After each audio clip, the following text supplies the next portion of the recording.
Kangjeng Nabi Musa dek berangkat ke Gunung Tursina menghadap Allah sesuai jeung panggilan Kangjeng Nabi Musa ngarasa teu betah sungut rada bararau. Kangjeng Nabi Musa nyiwak maksudnya supaya ulah bau ka panggilan Allah. Beres nyiwak ditegor ku Gusti Allah, Musa ulah jadi maneh menghadap ka kaula ayeuna lantaran aambean nu tatadina seuit jadi bau tambah puasa 10 poe deui. Aduh cek Kangjeng Nabi Musa jadi kos kieu gara-gara nama Kangjeng Nabi Musa barang nyiwak nu tatadina dikelilingi ku malaikat-malaikat teh ngelilingi Kangjeng Nabi Musa nu mantak mengelilingi Kangjeng Nabi Musa lantaran kaambeuna seungit. Jelema nu puasa teh kapan ambe sumutna seungit ambe irungna seungit ambe ceulina seungit ambe kelekna seungit ya segala rupana seungit atuh malaikat teh jubel pada ngarariung di madi Kangjeng Nabi Musa. Muteran Kangjeng Nabi Musa ka mana bae ge dibarengan ku malaikat lantaran seungit anu luar biasa. Kadang-kadang tembong malaikat teh kadeuleu ku Kangjeng Nabi Musa. Cek Kangjeng Nabi Musa ieu maneh saha ieu ambalayah lobaan amat ribuan kami kaum malaikat deuk naon maneh di darieu. Cek malaikat kami teh ngambe sungut anjeun teh segitu luar biasa. Oh cek Kangjeng Nabi Musa pohara orenganan puasa bareng Kangjeng Nabi Musa nyiwak malaikat arindit kabeh dibere tembong ku Gusti Allah Kangjeng Nabi Musa. Hei malaikat di kamarana comeback pohara tah orang luar negeri berarti comebacknya neta. Ya Allah cek Kangjeng Nabi Musa dek barali ka mana ka nagara kami deui emang kunaon bau maneh kuat mah gara-gara nyiwak bau. Ya Allah nu mantak ditegor lah ku Gusti Allah, Musa tambah 10 poe deui. Kangjeng Nabi Musa langsung nambah puasa deui 10 poe. Karak didinya Kangjeng Nabi Musa berangkat ke Gunung Tursina. Mentak pantas cak Kangjeng Nabi la khulufu famin shaim atyabu indallah min rihil miski. Yakin ai mambuna sungut jelema nu puasa leuwih seungit tibatan minyak misik. Masya Allah. Coba ge lamun dulur urang babaturan urang puasa coba kurang amban coba sia hah gitu coba haji bae nurut dan hah oh bisa utah dirinya urang pante akur sih cak Kangjeng Nabi la khulufu famin shaim atyabu min rihil miski. Panja boro-boro leuwih tibatan minyak misi kieu mah jeung minyak amreh gitu. Kok ya aneh. Di dituna indallah munggu Allah. Ambe jelema nu puasa leuwih seungeut munggu Allah tibatan minyak misi. Kaambe lah ku malaikat-malaikat. Mentak lamun jelema loba dahar jauh ku malaikat. Ciri jelema nu loba dahar dayut betul. Asa jelema nu dayut jauh jeung malaikat. Cak nu dayut ge peningung aing sia. Teu senang nu dayut, goblok teh kiuci. Sempugu aing mah dayut ge jalan lain kurang dahar, seubeuh nya eta pugu maksudna kayak gitu. Aya dayut loba dahar, aya dayut aslina ti ditu. Ieu mah dimaksud teh dayut jelema loba dahar teu meunang aya dadahareun langsung di dahar dicaplok bae. Isuk-isuk langsung kopi jeung gitu buras. Beres aya deui gemblong di dahar deui kunyana, aya deui gegeplak di dahar deui. Terus bae malah bakeur ngaji ge barang dahar bae naon bedana jeung orang koros eta jelema. Lamun aya jelema keur ngaji ngopi dahar eta teh bapana orek koros. Cek nu di luar sial ka aing. atuh kadanan tapacara Kangjeng Nabi Musa 40 tinggal menghadap ka Gusti Allah. Atuh urang mah tapat teh keur ngaji tapa atuh 2 jam doang. Ieu mah keur ngaji ge teu bisa tapa, masyaallah komo di imahna. Geus nyaho jasa mah di imahna mah geus pokona. Bakso asup, somai asup, kolak asup, naon deui ayo coba beuh budak. Naon deui kunya hayo geura. Sagala rupa diasup-asupkeun. Atuh naon bedana jeung orek koros? Eta mah lamun orek koros liwat nya ge ngadadahan dadah. Sama nih ye. Sarua jeung orek koros, seuri orek koros ge. Masyaallah datangkannya nama digergetan ku ucing. Emeng gregetan jasa emeng nyala nyumpang goblok teh jelema sial teh jelema emang bener dahar ka tulang-tulangna di dahar cak emeng goblok cak aing acan mantap ku aya dahar sasakeun jak emeng mah tuh mun teu emeng ge nyumpahan teh ku galedeng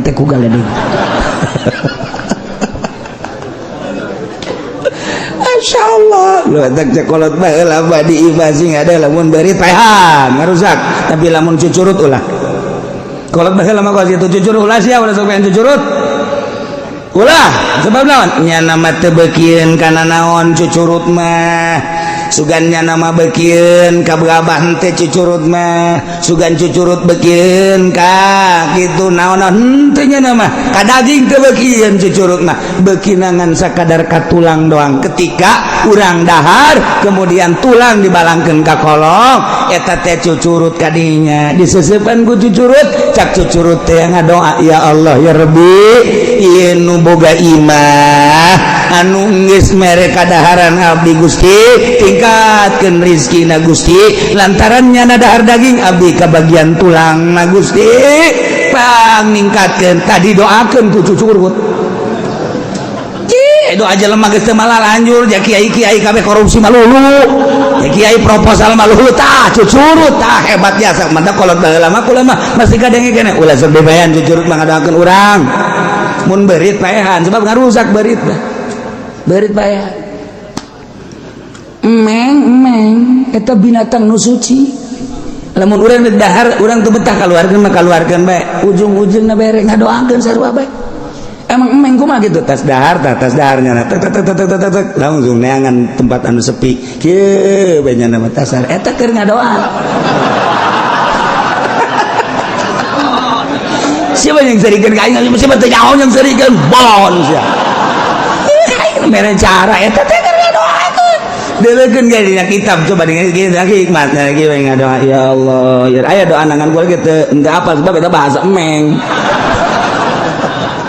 mun dibahasa urangkeun geus kitu ya Allah ya Rabbi alhamdulillah abdi cicing di mana mati lo kabagian tapi abdi cicing di dieu kabagian sanajan huluna jeung tulangna abdi geus senang nu aya bae waktu keur di tatangga abdi mah tulangna ge dirempus bae punya mata ya kadang nu eta hayang ka cicingan ku meng emang babari hese urang neangan coba meng hayang betaheun di mah urang hese tapi hayang lamun urang geus dibetahan ku meng mamana ge datang bae ka imah urang malik kesel deui atuh euy meng mah kos kitu dipicen ku urang 5 kabeh datang 10 bang kamari geus dipiceunan imah anyar deui datang deui hese meng mah sebab naon di dinya lah aya makanannya na ngadoakeun 2 hiji meng nomor kedua cucurut eta mah kolot baheula lagi sing ada cucurut udah pehan bari kula awas eta cucurut teh beurit pehan mun beurit ulah tapi beurit nying mah pehan bae beurit teh 2 jadi wal beurit yan kosimu leukis meng wa nyingingun wa gerihi hiji beurit nyinging jeung wadua lain nying teh nu nyinging mah pehan bener ya mah berit nyinging mah paehan sebab eta mah ngarusak ya nama jadi nu ngarusak mah paehan tapi cucurut berit nyinging berit keneh berit gede berit nyinging paehan ngan rupana kos cucurut berit nyinging mah leutik paehan tapi cucurut mah ulah je cenah kieu kos kumaha eta cucurut kos kumaha berit atuh lain ka aing sia di ditu di imah mah kos kitu manya kudu ku aing dicontohan deui bae cucurut ya guys, Nawawi teman. Nawawi keur ngebahas masalah berbagai masalah di Masjidil Haram. Di Mesir kejadianna lain di Masjidil Haram. Di Mesir dina manakibna. Di Mesir. Lamun cerita ti awal kan panjang. Kisah Nawawi tanara ka Mesir. Maksudna nek naon? Endek itu naon gara-garana? Endek nyetak kitab. Sebab percetakan kitab harita 2, Beirut jeung Mesir. Sakalian deka Beirut Syekh Nawawi teh ngan ka Mesir heula. Eta geus kadenge ku kabehan bahwa Syekh Nawawi deka Mesir. Pohara. Aya bahsul masail ngebahas berbagai permasalahan para kiai-kiai lantaran dek aya kiai di Mekah ngan aslina di Banten.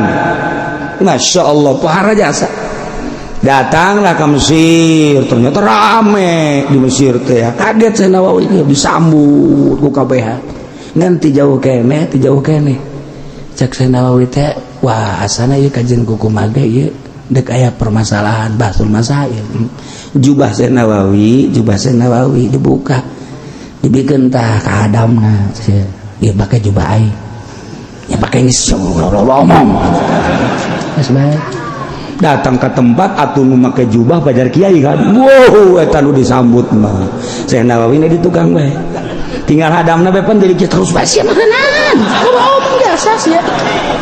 atunya nah pohara jasa Masya Allah tungtung nama hadam nu jadi kiai waktu diajeng-ajeng segala rupa Syekh Nawawi menyempot kiai di tukang nana seri Syekh Nawawi itu dihormat segala nanaon jadi lagi empot-empotan dengan Syekh Nawawi ya jadi kos dia tuh cek jadi saja bayar anan terus embung kanyahoan urang papan kuari lain kiai ge mengada-ada aing abeh pajar kiai kumaha udeng-udeng eleh roda Vespa mah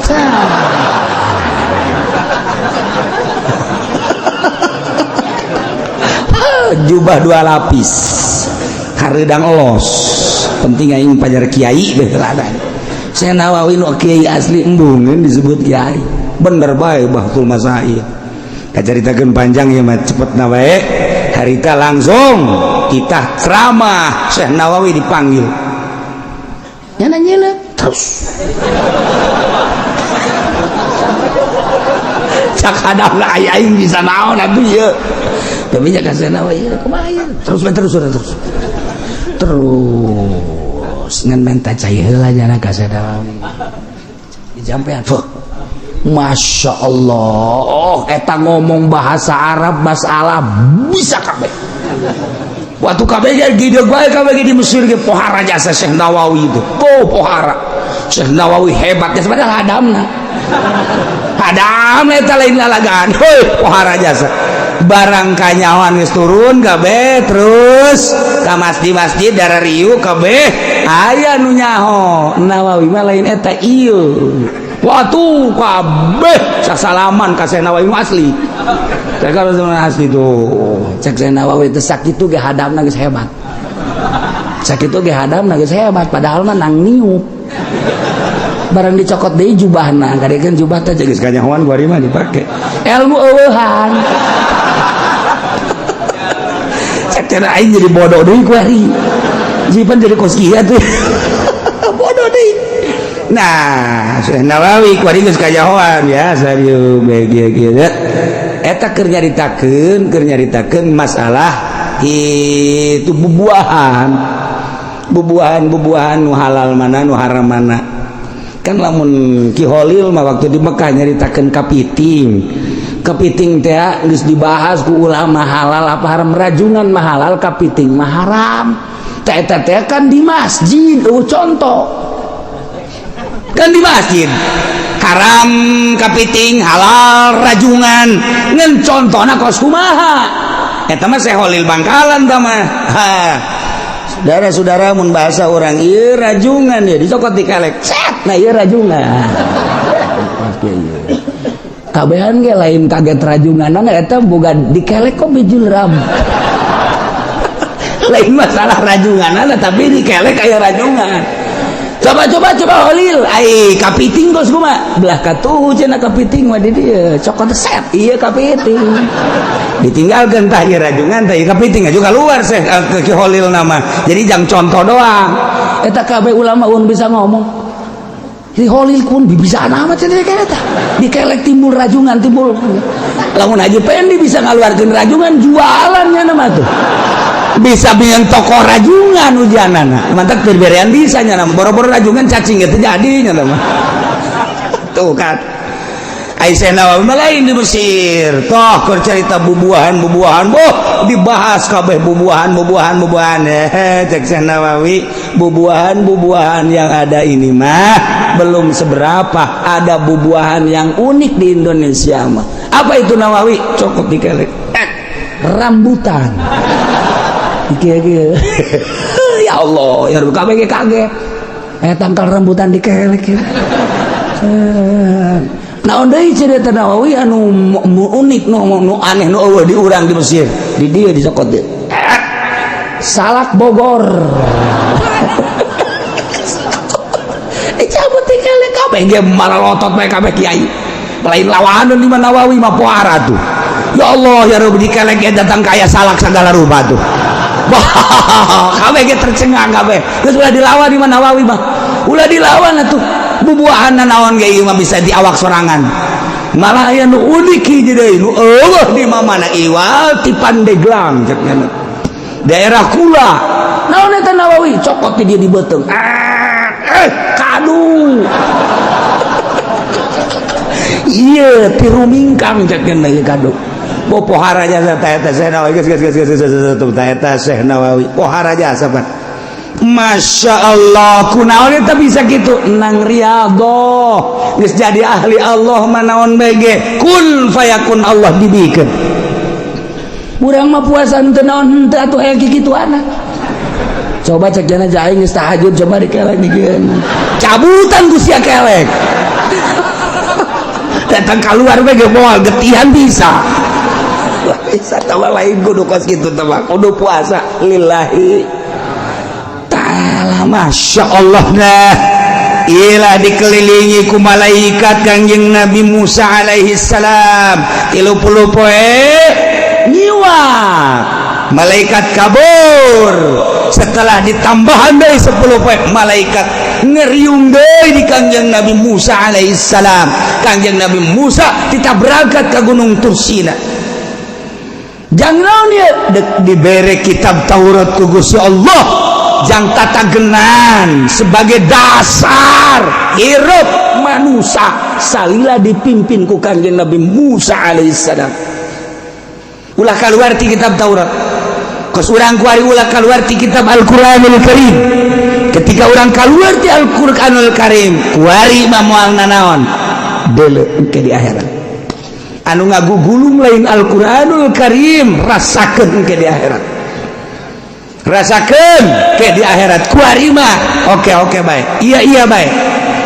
tapi engke di akhirat ku bah Masya Allah Karim nah iyalah Kangjeng Nabi Musa dipanggil sesuai jeung janji wa wa'adna Musa salasina lailah ngajanjikeun kami nu agung ka Kangjeng Nabi Musa 30 penting teh maksudna nu kalimu nanti aya bakal rarasan dipanggil ku Gusti Allah dina nalika geus anggeus 30 poe yakni Kangjeng Nabi Musa teh titah puasa biaya sumaha puasa 30 poe teh ieu Zulqa'dah bulan hapit atuh Kangjeng Nabi Musa diparentah ku Gusti Allah pasomaha puasa Kangjeng Nabi Musa barang beres puasa Kangjeng Nabi Musa 30 poe ankara lupa pamihi lain dari rarasan cek Kangjeng Nabi Musa ieu sungut rada kos kararieu ambeuna asa teu ngeunaheun amat teu bicara jeung Gusti Allah sungut tani bararau pastaka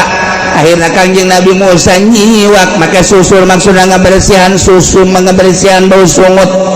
ternyata orenganan lain deui ditegur ku Gusti Allah fa amarahullahu bi asyaratin ukhra kita puasa deui Kangjeng Nabi Musa 10 poe liu kalimahu bi khulufi pamihi, maksudna Allah yang rarasan teh make amban urut puasa Masya Allah madak tadi tambahan dari kanjeng Nabi Musa 10 poe ku Gusti Allah wa atmamna bi asyr kemudian kanjeng Nabi Musa nyampurnakeun 10 poe di jumlah 40 poe patamma miqatu rabbi 40 lailah sampurnalah waktu pangeran mere ke kanjeng Nabi Musa waktu 40 poe ting kuari magis 40 poe ting mantak urang puasa 30 poe hayang menang Lailatul Qadar muka lama teh urang dibentukkeun Lailatul Qadar teu kudu datang ka 30 poe 27 poe geus boga Lailatul Qadar asal puasana model tadi puasa nu bebeneran bukana korba cukup hiji bae bu minumna sasiripit beset beres sahur korma hiji minum sasiripit teh sapoe 2 poe bertahan 3 poe tinggal kicep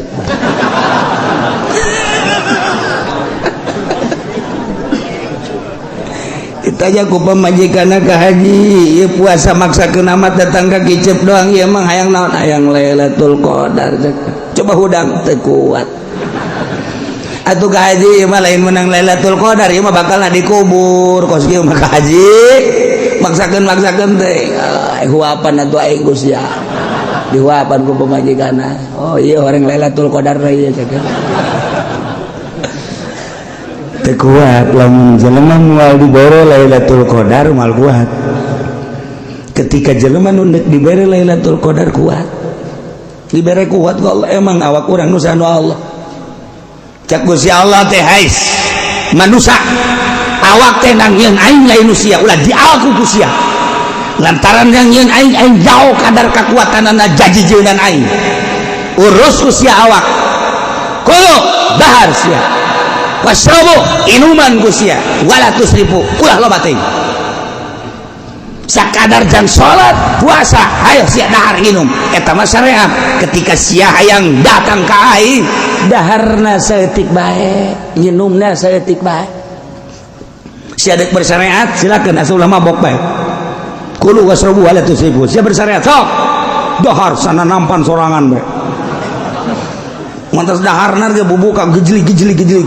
karung goni ya kerja sian datang ke tarawih ke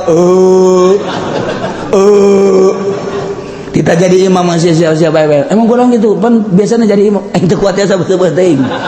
teu kuat jadi makmum bae nyawa jadi makmum nyawa tamat henteu ya eta mah menang Lailatul Qadar teh puasa sah-sah bae teh betul syariat ya tapi ketika urang deuk make thariqah awas cak Allah namun tadi make syariat kuari sia make jalur khusus deuk aing awas sia lamun deuk aing daho kadar kekuatan awak sia leuwih tibatan jang salat jeung jang ngaji disiksa sia ku aing teu meunang bertorekat mah leuwih teuing tibatan pamaksudan leuwih teuing tibatan pamaksudan teh geus doraka Masya Allah nu mantak beda ieu mah norekat bae oh ai peutingna bandeng di lembur illallah beuh ai dahar sanyiru mendingan dirantai tah mah ditorekat kos kitu mah itu emang norekat kumaha aja lain la ilaha illallah na norekat tah dek jalur khusus berarti teu meunang leuwih ti pamaksudan ieu teh maksudna dengan salat berarti sia lamun salat make kudu dahar jacak Allah ge tanagana kudu aya ti dahar nah daharna ukuran jang salat sabaraha huap cukup eta teh 5 huap gagendap huapna geus doraka je bakumaha kitu pamajikan ku ari ieu urang teu hayang ka pamajikan haram lamun kawin lamun urang can usul haram kawinna bertentangan jeung syariat henteu sabenerna mah ieu mah dalam rangka suluk deuk ka Allah ketika jara geus usul deuk opat ge masalah memena sebab ieu mah jadi halal pancen bertentangan atuh jeung syariat ulah make toregat atuh sia cicing di syariat atuh ya syariat mah kos kitu Kangjeng Nabi mangaloskeun kulu wasrabu wala tusrifu ketika deuk nyaan Kangjeng Nabi Musa ge Kangjeng Nabi Musa ieu 40 peuting berarti kan eta kaluar ti syariat Kangjeng Nabi urang naik ke gunung apakah dahar henteu mawa roti hiji teh eta teh sabaraha poe sabulan teh mah roti hiji sabulan siapa roti hiji boro-boro nanaon ku sorangan bae ge leg kurang kene dak euy aya kene roti aya kene dak tah ieu hiji deui dilegeg deui leg aya kene dak atuh teh mah sia mah lain ibadah teh mah orek koros deui bae urang mah deuk ka Allah balain deuk ka Allah make aturan Masya Allah make aturan khusus tadi mah syariat secara umum ieu mah tarekat secara khusus sebab deuk menempuh hakikat atuh lain deui pakaianana lain deui ketika can usul madahar lain deui sare lain deui teu meunang we ahli tarekat mah sare encan tunduh teu meunang ketika tunduh keur gaji ge hees bae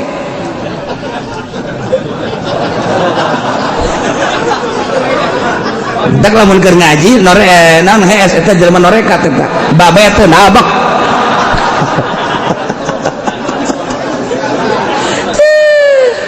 beda jalurna itu Masya Allah nah iya Kangjeng Nabi Musa dipanggil ku Gusti Allah nah teu imkaneun Kangjeng Nabi Musa teh Musa ka dieu atuh langsung wae harita kene teu bisa make syarat Musa sia teh nabi aing sia teh rasul aing ketika deuk ka aing puasa heula cacak nabi deuk ka Allah dipanggil kudu puasa heula ai kitu kunaon cek Kangjeng Nabi Musa make puasa heula beuteung sia beresan heula bau kambeuna ku aing cek Gusti Allah boro-boro ku aing tanyakeun ka malaikat aing bau dibersihan heula ku Kangjeng Nabi Musa sapoe ngising hitut dua poe ngising hitut berdatang ke nanaonan di jero beuteung teh 30 poe ka embeu bau sungut teh nyiwa tegor ku Gusti Allah pugu eta nujang mukalamah jeung aing teh puasa tamal deui sia fa'atmamnaha bi'ashri fatamma miqatu rabbih 40 laila jadilah 40 poe ieu syarat Kangjeng Nabi Musa dek mukalamah jeung Gusti Allah di Gunung Tursina make syarat puasa heula jelema nu endeu kapanggih jeung Lailatul Qadar syarat puasa heula puasana puasa khusus ku hari puasana puasa umum urang hayang kapanggih jeung Lailatul Qadar intip ku sia di Gunung Karang datang kapanggih bae ge moal pindah sia ka Gunung Santri paling kapanggih jeung tukang sao sia pindah ku hari ka Banten komo di Banten mah aya tukang sao malulu mal bisa yang ngintip Lailatul Qadar mah lain di masjid sanajan di haram ge lain jaloba jelema di Masjidil Haram teu kapanggih jeung Lailatul Qadar loba jelema anu di imah bae kapanggih jeung Lailatul Qadar kumaha emang syarat kapanggih jeung Lailatul Qadar beteungna bersihan heula tina urusan-urusan dunia ikhlaskeun ka Gusti Allah kakarak intip tanggal 2 hiji tanggal 23 tanggal 25 tanggal 27 sok intip loba jelema nu kapanggih geus menang bebeja brak kaget sesuai jeung kadar derajat dirina anu langsung neuleuh aras nu langsung neuleuh Baitullah anu dibukakeun bae ieu teu kadeuleuna naon Lailatul Qadar eta teh lain di bulan Ramadan bae di bulan kuari ge berbentuk kos Lailatul Qadar teh aya nu mantak Lailatul Qadar menanyakeun ka wali mah lain bulan Ramadan di bulan biasa ge aja aya sebagna nama manggihan terus bae malam Jumat kapanggih jeung Lailatul Qadar kamari ge orang Cilongok ieu beneran nih mah nyana bangun bungaheun biasa gugula ditanya sia bungaheun apa tes kapanggih jeung Lailatul Qadar di mana di Puri sakai karena Lailatul Qadar di Puri jam sabaraha tadi jam 5 boloon mah budak kapanggih Lailatul Qadar atau pertama Lailatul Qadar taman Naharul Qadar aduh ampun cak jada geulis jasa teman Lailatul Qadar meureunana maksudnya sia eta mah herang cenah kiai herang ngagenyai oh meureun nyana ngadenge surah kiai bahwa Lailatul Qadar ngagenyai di Puri kapanggih jeung ngagenyai goblok teh jelema beta urang Cilongok bareng ditanya aku ulah KTP na mah lain urang Cilongok lain malah aya urang Cilongok mah kos ditumbuhan malih bejakeun ku aing mah pokona teh Kangjeng Nabi Musa dek mukalamah jeung Gusti Allah syarat puasa heula bersihan beuteung bersihan kolbu geus boga kolbu mah nabi berangkat wa qala Musa lihi Harun kakak Harun cek Kangjeng Nabi Musa ka dieu heula ka dieu aya naon kaula teh dipanggil ku Gusti Allah dek buka lama jeung Gusti Allah di Gunung Tursina janji Gusti Allah terek mere wahyu bentuk nangke bakal nate kitab Taurat kula teh bakal dipanggil berangkat berarti kan kaditu ieu di Mesir teh kan saha maka kula titip ka anjeun kakak ukhlufni fi qaumi wa asli wa la tattabi' sabilal mufsidin hampura kakak ukhlufni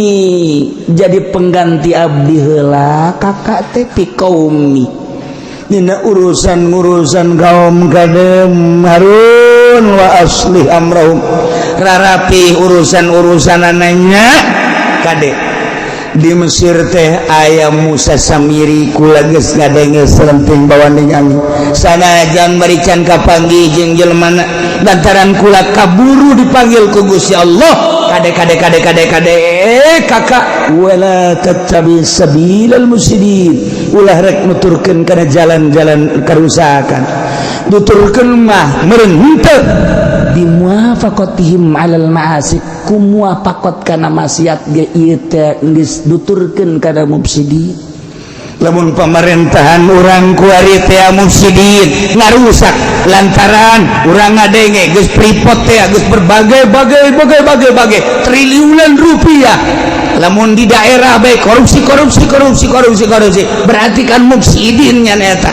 lain dibenerkeun ieu teh pembangunan endaan diantep mufsidin berarti toh nu prostitusi nu perzinahan itu teh akan kudu diberesan diantep punyana tuh nu judi lain diberesan diantep punyana berarti kan pemerintahan mufsidin kiai kuari pemilu ngan akur bae jeung eta sarua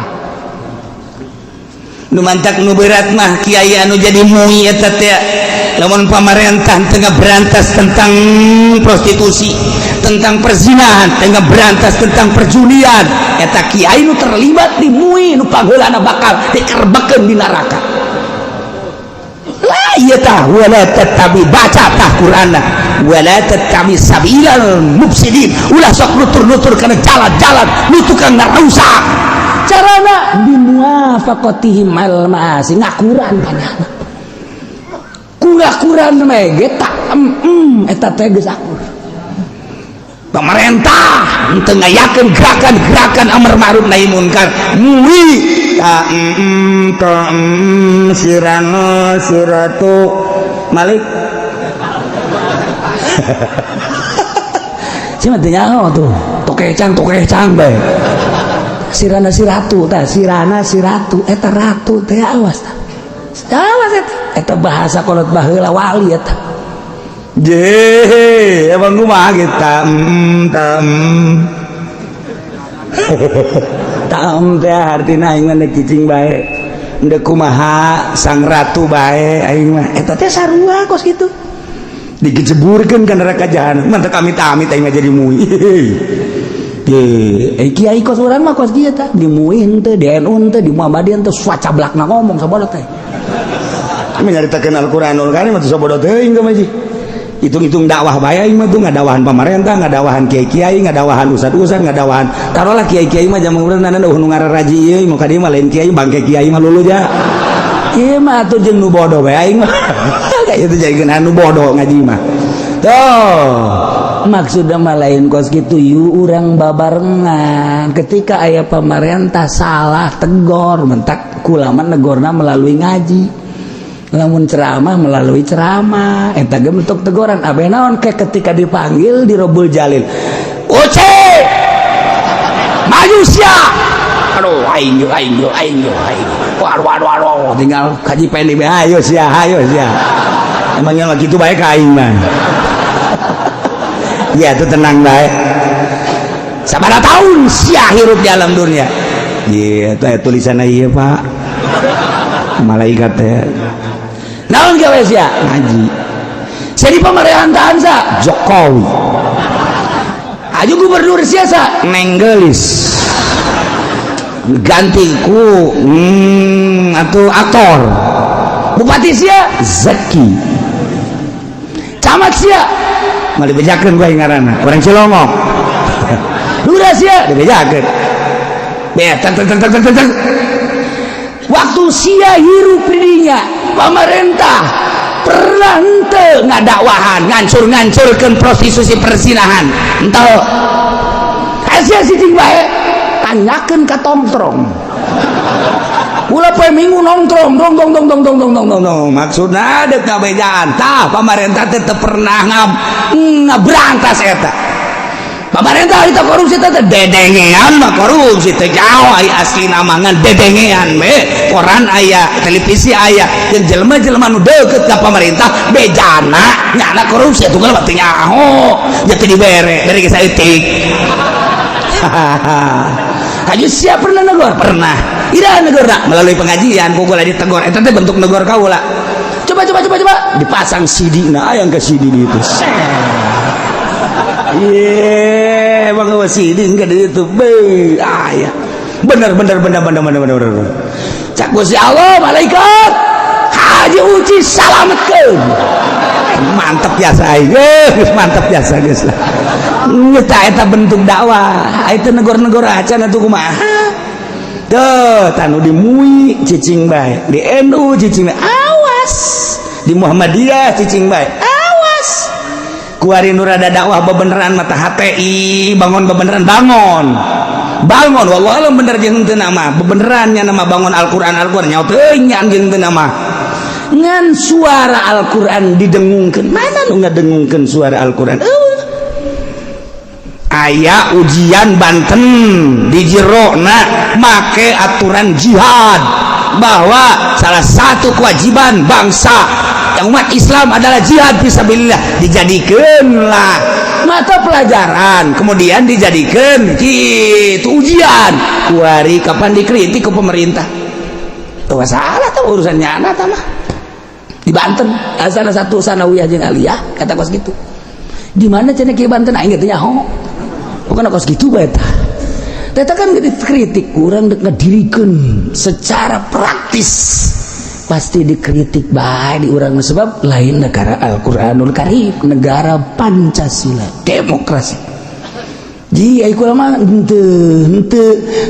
naon kitu garana henteu ikut secara praktis sakadar ngabahas kos gitulah Al-Qur'an jadi majang nyana kene-kene ya pemerintah ge agama nama Islam bupati mau ditanya agama mana weh sama suruh saya turun Habib ya tuh nenggelis ge Islam saya wali di Pandeglang nu kaluan nu jarra di bupati apun eta si neng deui bae eta ku poloan urang Pandeglang nu dipilih neng deui bae eta kan berarti kan kiai na kadari itu kabeh nah eta engke pan kita tanggung jawab di Rabbul Jalil emang kumaha gitu ulama ngan sakadar caritakeun doa bating di dia lamun nasi neng gua lagi milih teh Kangjeng Nabi Musa tadi bersihan tek urang teu ngabersihan we hese jasa urang mah kadang-kadang teh lamun kurang-kurang nama kos si anu katu cakateun naon mikiran batur sorangan bae ka Allah si anu mah katu naon atuh mikiran batur aing sia bae tuh ka Allah mah kakarak rada tenang pikiran di akhirat bah mungkin mikiran batur bae ku sorangan tanggung jawab lah batur di keluar-keluarkeun sorangan tek ngaji nyaritakeun urusan dunia makhluk dunia pek tapi ketika berangkat ke Allah serangan sebab nu tanggung jawab amal nu dibawa nu sorangan nah wa qala Musa li akhihi Harun kok cak Harun aya di ditu lain Harun sia ieu mah Harun kakak Kangjeng Nabi Musa alaihi salam ukhluk ni maneh jadi pengganti kaulanya urus kaum waslih amrahum urusan beberes masyarakat umat kade tauhidkeun ka Gusti Allah ulah salah wala tatabi sabilal mufsidin ulah nutur-nutur jalan-jalan anu rarusak kade ku cara ngamuapakatan ge ngaheuhan ge eta ge geus sarua bae mangga cek Kangjeng Nabi Harun abdi siap jadi pengganti ai adirek berangkat Ira rek berangkat nadi walamma jaa Musa ke Kangjeng Nabi Musa dipanggil ku Gusti Allah bakal mukalamah jeung Gusti Allah geus nyieun khalifah ku ari Kangjeng Nabi Harun